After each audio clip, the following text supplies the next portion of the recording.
Akhir-akhir ini beredar sejumlah narasi yang mengkhawatirkan di kalangan anak muda terkait dengan moralitas yang katanya tidak perlu dikaitkan dengan nilai-nilai akhlak, budi pekerti, dan hati nurani. Sehingga muncul ungkapan-ungkapan yang terasa kurang sopan, kurang santun, bahkan kasar kepada orang tua sekalipun. Saya ingin mengajak Anda membahas, mengkaji secara kritis narasi-narasi tersebut. Salah satunya yang diungkapkan oleh Dr. Ryu Hasan di dalam sebuah podcast yang digawangi oleh Nanda Goodban. Mari kita lakukan kajian kritisnya di dalam program Hujah episode 30 kali ini. Sahabat sekalian, ada sejumlah narasi yang agak mengganggu pikiran dan hati nurani saya yang diungkapkan oleh Dr. Ryu Hasan. Di episode kali ini kita akan membahas satu narasi yang dia munculkan terkait dengan moralitas. Bahwa moralitas itu digambarkan oleh dia sebagai sesuatu yang tidak ada di dalam kehidupan ini. Secara umum dia katakan nilai-nilai itu sesungguhnya tidak ada dalam kehidupan ini. Yang ada itu cuma kesepakatan belaka. Saya ingin mengajak Anda untuk mendengarkan cuplikan video-video berikut ini dan kemudian melakukan pengkritisan terhadap narasi yang dia sampaikan. Kalau kita berbicara tentang nilai, nilai itu tidak ada sebetulnya dalam kehidupan. Nilai itu kita buat, manusia yang membuat nilai. Pada saat saya berbicara tentang nilai, saya harus siap-siap dengan ribuan nilai yang berlawanan dengan nilai saya. Nilai. Emangnya tidak ada standar untuk nilai itu? Tidak ada. Nilai itu kesepakatan dalam satu kelompok atau kelompok kecil, kelompok besar. Tidak ada standar. Misalnya yang paling gampang. Di Surabaya, di Jogja, di Solo, kita makan bareng terus, tidak sopan. Tapi kalau ini terjadi di Sumatera Utara, menghargai yang menjamu. Sekedar sendawa, glegeen kalau orang Jawa bilang. Kita makan glegeen tidak sopan. Atas dasar apa? Kesepakatan di situ. Pindah tempat udah beda itu. Jadi nilai itu ya seperti tadi. Kita bolehlah berdebat glegeen itu baik apa enggak, terserah. Tapi kalau secara biologi glegeen atau sendawa itu keluarnya yang namanya udara dari lambung keluar. That's it and that's all. Itu saja. Nah, makanya saya dalam berbagai kesempatan, saya berbicara ontologis ya, bukan epistemologi gitu. Kalau epistemologi itu masalah nilai. Kalau epistemologi itu adalah apa, bagaimana, dan mengapa, apa adanya. Tapi kalau ikut ontologi. Tapi kalau epistemologi, apa, bagaimana, dan mengapa, seharusnya. Nah, seharusnya itu siapa yang mengharuskan itu? Sahabat sekalian, secara sekilas narasi ini sepertinya logis dan rasional belaka. Ada beberapa poin yang dia sampaikan. Yang pertama, bahwa sesungguhnya nilai itu tidak ada. Tidak ada standarnya. Dan kemudian nilai itu sesungguhnya hanya berdasarkan kesepakatan belaka. Yaitu poin yang pertama.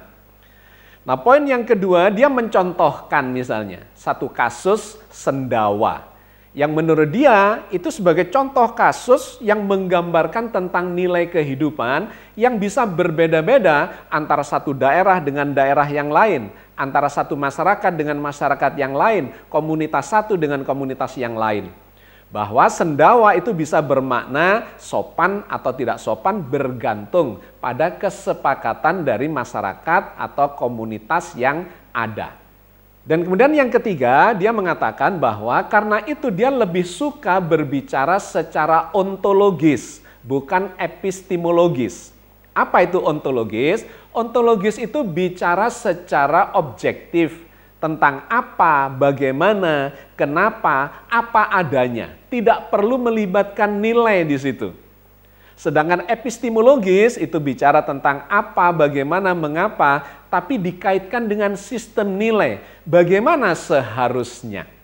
Sehingga dia menilai proses atau kasus sendawa itu hanya sebagai sebuah mekanisme atau peristiwa biologis belaka. bahwa sendawa itu tidak lebih hanyalah keluarnya udara dari pencernaan kita atau dari lambung kita, kemudian keluarlah udara itu melalui mulut kita dalam bentuk sendawa. Dia membatasi diri hanya pada pendekatan ontologis belaka, objektif belaka. Nah, masalahnya adalah ketika kita bicara tentang objektivitas itu, apakah ini kemudian sudah bisa kita gunakan untuk menjalani kehidupan? Tentu saja tidak bisa. Karena akan membawa konsekuensi yang sangat fatal terkait dengan pergaulan kehidupan kita. Bahwa ketika sendawa hanya disebut-sebut atau dipahami secara biologis, tidak lebih hanya udara yang keluar dari lambung, maka tentu saja ini tidak bisa kita terapkan dalam pergaulan. Dikarenakan meskipun ini mungkin nilainya berbeda atau dinilai secara berbeda dalam komunitas satu dengan komunitas yang lain, masyarakat satu dengan masyarakat yang lain, tetapi ini tidak bisa hanya difahami sebatas peristiwa biologis yang objektif belaka. Kita harus tahu istilahnya tata krama, etika, empan papan, atau nilai-nilai pergaulan di dalam sebuah komunitas. Ketika di sebuah komunitas mengatakan itu tidak baik, maka sebaiknya kita tidak melakukan hal itu di hadapan mereka. Berbeda dengan komunitas masyarakat yang menganggap itu sebagai sesuatu yang positif atau tidak masalah, tentu saja kita boleh melakukannya. Karena kalau kita kemudian membatasi diri, menganggap bahwa hidup ini tidak ada nilai yang perlu diterapkan atau perlu dijalankan, dihormati, maka kita akan mengalami masalah di dalam kehidupan ini. Saya kasih contoh kasus lainnya untuk memberikan gambaran yang lebih jelas dan proporsional. Misalnya terkait dengan sebuah peristiwa, ada seseorang melemparkan batu kepada orang lain. Maka kalau kita hanya menggambarkan atau memahami ini sebagai sebuah peristiwa objektif belaka, maka kita akan mengatakan bahwa lemparan batu itu tidak lebih hanyalah lepasnya batu dari tangan seseorang dengan kecepatan misalnya 50 km per jam dan kemudian mengenai kepala dan kemudian kepalanya benjol. Kalau kita hanya berhenti di situ, maka kita akan menuai masalah dalam kehidupan kita karena tidak melibatkan nilai-nilai terkait dengan pergaulan, tata krama, budi pekerti, akhlak, hati nurani, dan sebagainya. Maka kita akan bermasalah. Jadi adalah tidak benar ketika kita bicara tentang nilai kehidupan, tetapi kemudian membatasi diri hanya pada hal-hal yang bersifat ontologis, hal-hal yang bersifat objektif belaka. Dikarenakan kita ini adalah subjek yang memperhatikan nilai-nilai yang berlaku di sekitar kita. Contoh yang lainnya lagi, ditanyakan misalnya, apakah kotoran manusia atau kotoran binatang itu baik atau buruk? Kemudian kita mengatakan, ya itu bebas nilai. Oke, sampai di pemahaman objektifnya, logis rasionalnya memang benar itu bebas nilai. Tetapi ketika ada seseorang melemparkan kotoran binatang, apalagi kotoran manusia ke muka orang lain, maka menjadi masalah di situ. Kita tidak bisa berhenti hanya pada pemahaman, ungkapan, atau argumentasi bahwa sesungguhnya kotoran itu kan cuma sampah dari mekanisme biologis kita. Atau dari sampah-sampah hasil metabolisme seseorang atau makhluk hidup. Tentu saja itu tidak cukup untuk menjalani kehidupan ini. Jadi dari quote yang pertama ini kita melakukan pengkritisan bahwa boleh saja seseorang mengatakan awalnya itu adalah bebas nilai. Tetapi begitu memasuki peradaban manusia, pergaulan kita sehari-hari, tidak bisa kita berhenti hanya pada pendekatan yang objektif, melainkan harus melakukan pendekatan yang subjektif. Maka mari kita lihat konsekuensi dari pemikiran pendapat yang dikatakan objektif bebas nilai itu. Mari kita dengarkan quote yang kedua ini. Prof, ngomong begini ini kayaknya saya dengar sudah dari beberapa tahun yang konsisten ya, selalu omong dengan pola pikir yang sama sejak zaman dahulu. saya lebih suka berbicara secara ontologis. Supaya tidak ada standar nilai. Itu sejak kapan? Sejak kecil. Oh, memang ada. Sejak kecil, jadi saya menghormati papa saya. Saya menghormati bapak saya. Sambil mengkritik apa yang dia lakukan. Gitu. Secara terbuka? Ya nggak apa-apa. Gitu. Bahkan saya bilang, pernah loh bapak saya bilangin brengsek gitu. Lah ya memang brengsek gitu. Ini tanpa mengurangi rasa hormat gitu. Terus gimana bilang tanpa mengurangi rasa hormat? Jadi konsekuensi dari pola pikir yang dikatakannya objektif tanpa melibatkan standar nilai itu adalah seperti ini. Kepada orang tuanya pun, kepada bapaknya, dia bisa mengatakan sebagai brengsek. Katanya tanpa mengurangi rasa hormat. Kemudian kita jadi bertanya seperti yang dipertanyakan oleh Nanda Goodban. Bagaimana kita bisa memaki seseorang apalagi orang tua kita dengan kata brengsek tanpa mengurangi rasa hormat. Dan lebih parah lagi, mari kita dengarkan quote yang ketiga ini. Bagaimana sikap yang seperti itu disampaikan juga kepada ibundanya. Saya beberapa kali bercerita, saya itu diusir sama ibu saya itu, waktu kecil itu. Karena saya, ibu saya itu bilang, aku ini ya, hamil kamu itu 9 bulan. Melahirkan kamu itu bertaruh nyawa. Gitu. Ya, siapa yang minta? Dan saya kan nggak pernah minta gitu. Nah, terus saya suruh berbakti gitu. Itu sekarang loh banyak pemikiran anak-anak sekarang seperti itu. Aku nggak minta dilahirkan loh, Bu. Emang benar itu. Sahabat sekalian, saya sempat mengelus dada mendengarkan ungkapan-ungkapan narasi yang seperti ini dan ini ditularkan kepada banyak sekali anak-anak muda yang kemudian ikut mengatakan kepada orang tuanya, kepada ibunya, ya saya kan tidak pernah minta untuk dilahirkan. Kenapa saya diminta berbakti, menghormati orang tua, ibu, bapak, dan seterusnya, dan seterusnya. Saya kira kesimpulan yang seperti ini atau sikap yang seperti ini adalah kesalahkaprahan dikarenakan seseorang itu hanya membatasi dirinya secara objektif katanya. Kemudian mengatakan moralitas, nilai-nilai kehidupan ini tidak ada standarnya.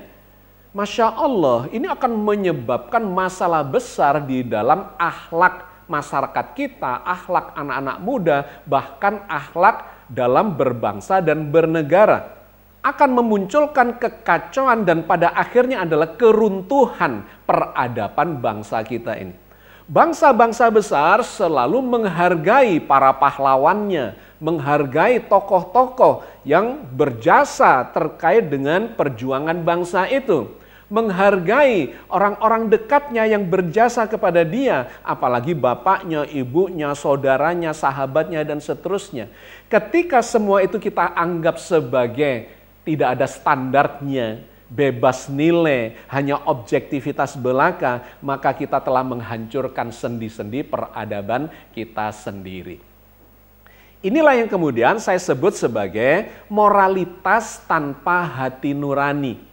Dikarenakan sesungguhnya meskipun moralitas itu bisa berbeda-beda pada setiap komunitas atau bangsa atau masyarakat, bisa dikatakan moralitas masyarakat atau moralitas bangsa ini dan itu. Tetapi sesungguhnya ada satu nilai-nilai yang tertanam di dalam hati nurani kita. Karena kalau ini kita bahas lebih dalam lagi, sesungguhnya nilai kehidupan itu ada beberapa level, beberapa tingkatan. Moralitas itu adalah tradisi kebiasaan yang paling rendah, yang paling objektif. Boleh kita sebut sebagai objektif. Tetapi moralitas itu tidak bisa berdiri sendiri, melainkan harus didasarkan pada satu pemikiran filosofis yang lebih mendalam yang disebut sebagai etika.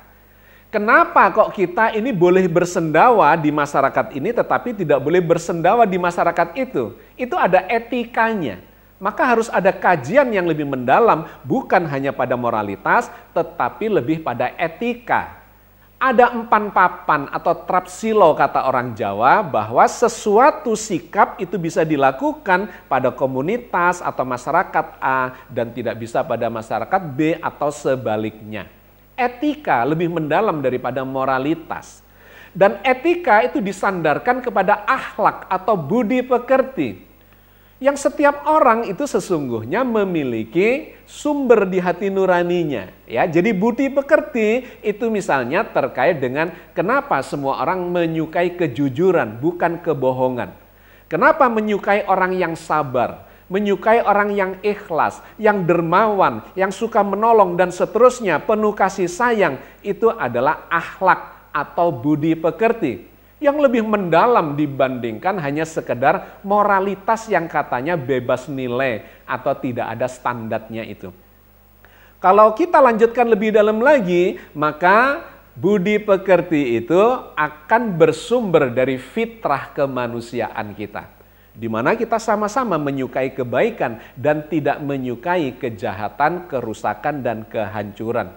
Yang kalau diteruskan maka moralitas itu sesungguhnya ujung paling dalamnya adalah fitrah, di mana Allah telah menciptakan manusia mengikuti fitrah itu. Karena itu bicara tentang kemanusiaan kita tidak bisa berhenti pada moralitas, saintifik, yang objektif, yang logis, rasional, dikarenakan manusia memiliki peradaban. Ada yang disebut sebagai peri kemanusiaan yang berbeda dengan peri kebinatangan. Karena itu Al-Quran, agama yang mulia ini mengajarkan kepada kita untuk bersikap dengan akhlak yang mulia, akhlakul karimah, apalagi kepada orang tua kita yang mendidik kita sejak kecil, yang menggunakan seluruh apa yang dimilikinya, hartanya, energinya, ilmunya, kasih sayang, dan seterusnya demi membesarkan kita semua. Mari kita baca di dalam Al-Quran Al-Karim bagaimana Al-Quran mengajarkan akhlak yang mulia itu kepada umatnya. Misalnya seperti yang disampaikan Allah di dalam surat Al-Isra ayat 23-24. Dan Tuhanmu telah memerintahkan supaya kamu jangan menyembah selain Dia, dan hendaklah kamu berbuat baik kepada ibu bapakmu dengan sebaik-baiknya. Jika salah seorang di antara keduanya atau kedua-duanya sampai berumur lanjut dalam pemeliharaanmu, maka sekali-kali janganlah kamu mengatakan kepada keduanya perkataan "ah", dan janganlah kamu membentak mereka, dan ucapkanlah kepada mereka perkataan yang mulia. Dan rendahkanlah dirimu terhadap mereka berdua dengan penuh kasih sayang, dan ucapkanlah, wahai Tuhanku, kasihilah mereka berdua, sebagaimana mereka berdua telah mendidik aku sewaktu kecil. Sahabat sekalian, saya kira clear apa yang kita lakukan kajiannya pada hari ini, bahwa moralitas tidak bisa berhenti pada objektivitas, melainkan harus bersumber kepada akhlakul karimah, bersumber pada fitrah kemanusiaan kita. Salam.